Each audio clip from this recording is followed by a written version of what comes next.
Урматтуу Москва шаарындагы мекендештер, эгерде сиз жакынкы күндөрү Москвадан Казакстанга кирди чыкты кылууну көздөп жатсаңыз, сиздерге да сыккан тажрыйбалуу айдоочу Шайлообек мырзаны сунуштайбыз. Заманбап комфорт унаалар сиздердин кызматыңыздарда. Жолго чыгарды кара тизмеден текшеребиз. Мөөнөт өткөн документтерге жардам беребиз. Эч кандай пересадкасыз өзүбүз алып кирип чыгабыз. Биздин Дарек Проспект Мира метросу, Проспект Мира көчөсү 39А, байланыш номерибиз +7926 630 79 63.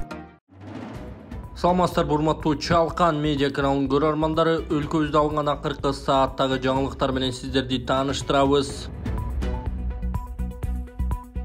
Чемпионбу Мерим Жуманазарованы тааныбай калган жарамазан айткан балдар. Мерим Жуманазарова күрөш боюнча Азия чемпиондугуна катышып кайтып келди. Бишкекте балдарга көчөдөн жарамазан айтышкан. Балдардын бири ага барып кол алышып учурашкан соң жакындагыларга тааныган жоксуңарбы деген суроо берген. Жанагы чемпионбу Мерим Жуманазарова деп сурады дагы бири. Сиз деп сурады үчүнчүсү. Ооба деп жооп берген спортчу балдарга 200 сом берген.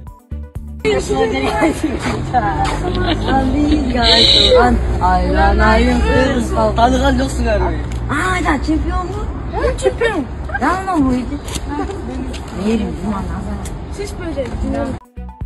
УКМК Урмат Самаевди кармаган видеосун жарыялап болгон мал-мүлкүн көрсөттү. Улуттук коопсуздук комитети Токмок шаарынын мэри Урмат Самаевдин кармалган видеосун жарыялады. Кадрдан анын Чүй айылындагы ири участкасы менен үйүн, Токмок шаарындагы коммерциялык объектилерин, Ак Бешим айылындагы балык чарбасын, сарай комплексин мончосун көрүүгө болот. УКМК буга чейин Самаев Токмок жылуулук муниципалдык ишканасында туруктуу коррупциялык схеманы уюштурууга тиешеси бар экендиги аныкталганын кабарлаган.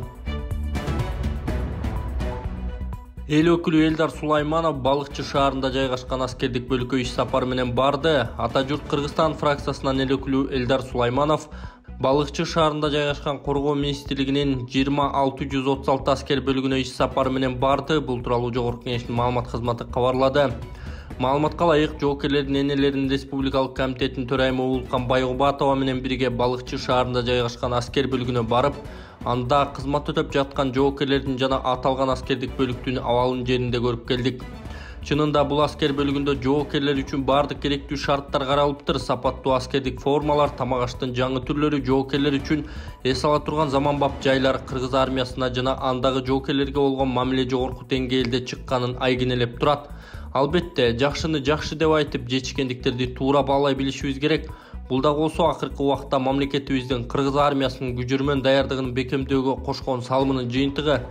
Уйкубуз тынч, өлкөбүз коопсуз болсун десек, аскер бөлүктөрүнө, андагы жоокерлерге колдоо көрсөтөлү.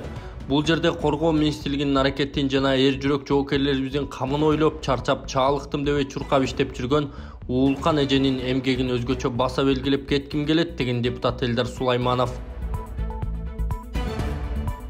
Милиция Жогорку соттун имаратында бомба бар деген маалымат тасыкталган жок. Буга чейин Жогорку соттун кызматкерлери имаратта бомба бар деген кабардан кийин эвакуацияланган болчу. Окуя боюнча Сереп медиа маалымат агенттигине Бишкек шаардык ички иштер маалымат кызматынын тиешелүү иштер жүргүзүлгөнүн билдиришти. Окуя боюнча Сереп медиа маалымат агенттигине Бишкек милициясынын тиешелүү иштер жүргүзүлгөнүн билдиришти. Шаардык милиция кызматкерлери тарабынан тиешелүү иштер жүргүзүлдү. Маалымат тастыкталган жок. Жогорку соттун кызматкерлери ишин улантып жатышат деген ал. Кумтөр гениндеги калдыктарды финляндиялык компания иштетет. Кумтөр алтын гениндеги калдык сактоочу жайды Финляндиянын Metso Autotes компаниясы иштетет. Бул тууралуу аталган компаниядан билдиришти. Ал үчүн атайын сынак өтүп, дүйнөнүн 22 өлкөсүнөн компаниялар катышкан. Жыйынтыгында Metso Autotes компаниясынын калдыкты кайра иштетүү ыкмасы эң оптималдуу деп табылган. Кумтөрдө 27 жыл ичинде 150 миллион тонна калдык чогулган. Алдын ала маалыматтар боюнча кумтөрдөгү калдыктарды кайра иштетүүдөн мамлекет 2040 жылга чейин 3,5 миллиард доллар пайда көргөнү турат. Баардык экономикалык жана техникалык негиздемелер даяр болгон соң жылына 12 миллион тонна калдыкты кайра иштетүүгө ылайыкталган фабриканын курулушу башталат. Бүгүнкү күндө калдык сактоочу жайда 105 миллион куб же 150 тонна калдык бар. Курамы тоннасынан 0,18 граммды түзөт.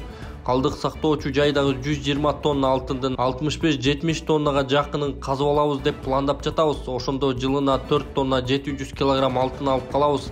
Бул долбоор 2026 жылдын экинчи жарымында иштеп башташы керек деп айтылат маалыматта. Учурда калдык сактоочу жайды тегеретте 240ка жакын ар кандай көзөмөлдөө өлчөөчү приборлор орнотулуп, жакынкы күндөрү дамбаларды дагы 3 метрге бийиктетүү иштери башталат. Сколько нужно времени, чтобы купить новую квартиру? 1 год, а может 5 или 20 лет? Вам больше не стоит беспокоиться об этом. Исламский финансовый кооператив предлагает вам приобрести недвижимость на бартерных условиях. Вы обменяете свое авто на первоначальный взнос своей будущей квартиры или дома, а также получите рассрочку до 25 лет. Нажмите подробнее, и мы вас с удовольствием проконсультируем. Акылбек Жапаров номер 1 интернат гимназиясындагы чууга көңүлүн бурду. Министрлер кабинетинин төрагасы Акылбек Жапаров номер 1 интернат гимназиясында болгон окуяга көңүлүн бурду. Бул тууралуу өкмөт билдирди. Эске салсак, кечээ күнү аталган интернат гимназиясынын окуучулар эртең менен сабак окуганын ордуна кире беришке тизилип, жаңы дайындалган директордун иштешине каршылыгын билдиришкен. Алар келбесин деп кыйкырып, түрдүү плакаттарды көтөрүп митингге чыгышкан. Акылбек Жапаров жыйындын жүрүшүндө билим берүү тармагын реформалоо, анын ичинде мектепке чейинки жана мектептеги билим берүүнүн негизги багыттарын талкуулаган. Өкмөт башчы Борбор калаадагы номер 1 интернат гимназиясында болуп өткөн окуяларды катуу сынга алып, мектеп окуучуларын чыр-чатактарга тартууга жана колдонууга жол берилбестигин белгиледи деп айтылат маалыматта. УКМК сокулук менен Ноокатта милициянын 2 тергөөчүсү пара менен кармалды. Бүгүн Кыргызстандын Сокулук Чүй облусу менен Ноокат Ош облусунун райондорунун 2 тергөөчүсү пара менен кармалды. Бул тууралуу УКМКдан билдиришти. Маалыматта бул иштер качан болгону так айтылган эмес. Биринчи окуяда Сокулук райондук ички иштер башкармалыгынын тергөө кызматынын тергөөчүсү милициянын улук лейтенанты 100 000 сом өлчөмүндө пара алып жаткан жеринен кармалган. Ал МДО аттуу жарандан алдамчылык фактысы боюнча кылмыш ишин токтотуу үчүн 5 000 доллар өлчөмүндө акча талап кылганы аныкталды деп айтылат таратылган билдирүүдө. Экинчи окуяда Ноокат райондук ички иштер башкармалыгынын тергөөчүсү 50 000 сом өлчөмүндө пара алып жаткан жеринен кармалган. Кармалган кызматкерлер кылмыш жазасы менен коркутуп, тергөөгө чейинки текшерүүнүн материалдарын токтотуп берүү үчүн арыз ээсинен 100 000 сом талап кылгандыгы аныкталган деп маалымдалат. Ал козголгон иштин алкагында соттун чечими менен 12 июнга чейин камакка алынып, Ош шаарынын номер 5 тергөө абагына киргизилген. Милициянын 2 тергөөчүсүнө тең кылмыш жаза кодексинин 343-беренеси опузалап пара алуу менен иш козголгон. УКМКдан 2 тергөөчүнүн бул фактылар боюнча ыкчам тергөө иш-чаралары жүргүзүлүп жатканын кошумчалады. Атайын кызмат бул иштерди ИИМдин ичкиликтөө кызматы менен биргеликте өткөргөн. Жакында эле УКМК Бишкек шаарындагы Свердлов райондук ички иштер башкармалыгынын ЖАТ аттуу тергөөчүсү 100 000 сом пара алып жаткан жеринен кармалганын билдирген. Бишкекте таштанды ташыган айдоочулардын маянасы 80 000 сомго чейин көбөйдү. Бишкекте тазалык муниципалдык ишканасынын таштанды ташыган айдоочулардын маянасы 80 000 сомго чейин жогорулады. Бул тууралуу мэриянын маалымат кызматы билдирди. Айдоочуларга стимул берүү максатында эмгек акысын жасаган ишине карап төлөө системасы колдонулган. Мындан ары кээ бир таштанды ташуучу айдоочулар айына 80 000 сомдон жогору маян алышат. Жогорулаганга чейин колуна 30-35 000 сом тийип турган. Эми айдоочулардын эмгек акысы ташыган таштандысына карап эсептелет. 1 тонна үчүн 125 000 сом төлөнөт деп жазылат маалыматта. Мэрия буга чейин тазалыктын кызматкерлеринин маянасы да 70%га көбөйтүлгөнүн эске салды. Мурдагы билим берүү министринин соту Бейшеналиев күнөөсүн мойнуна албай турганын айтты. 18 апрелде Бишкекте 1 май райондук сотунда мурдагы билим берүү министри Алмазбек Бейшеналиевдин иши каралды. Соттук отурумда Бейшеналиев күнөөсүн мойнуна албай турганын билдирген. Ошондой эле соттук процесс жабырлануучу делген чет элдик жаран чет өлкөдө болуп отурумга келбегендиктен жылдырылды. Эсиңиздерге сала кетсек, Алмазбек Бейшеналиев 2022 жылдын 28 сентябрында пара алууга шектелип кармалып, андан кийин 2 айга камакка алынган. ИИМдин маалыматы боюнча анын кармалышына чет элдик студенттерди Кыргызстандагы окуу жайларга өткөрүү үчүн пара 110 000 доллар талап кылуу фактысына байланыштуу.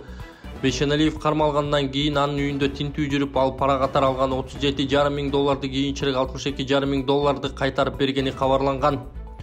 Бирок мурдагы министр күнөөсү жок экендигин, пара деп айтылган акча билим берүү тармагындагы долбоор үчүн тартылган инвестициялык каражат экенин билдирген эле. Андан соң 18 октябрда Бейшеналиев үй камагына чыгарылган.